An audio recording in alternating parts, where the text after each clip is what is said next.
Karim Sarokin 20-asr sotsiologiyasining yirik vakili bo'lib, jamiyat taraqqiyotini madaniy va ijtimoiy sikllar orqali tushuntirgan olimdir. U jamiyat doimiy ravishda bir xil yo'nalishda rivojlanmaydi, balki ma'naviy va moddiy qadriyatlarning almashinuvi asosida yuksalish va inqiroz bosqichlarini boshdan kechiradi deb hisoblagan. Sarokin madaniyatni irratsional, sensatsiya va idealistik tiplarga ajratib, jamiyatdagi asosiy inqirozlar ma'naviyatning cheklanishi va moddiyatning haddan ortiq ustuvor bo'lishi bilan bog'liqligini ilmiy asoslab bergan.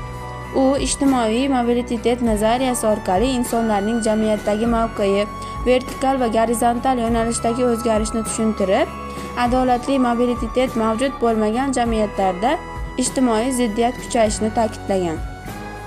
Sarokin jamiyatning barqarorligini asosiy omili sifatida ijodiy altruizm, ya'ni insonlar o'rtasidagi mehr, hamjihatlik va axloqiy mas'uliyatni ko'rsatgan hamda sotsiologiyani faqat statistik tahlil emas, balki insoniy va madaniy jarayonlarni tushuntiruvchi fan sifatida rivojlantirgan.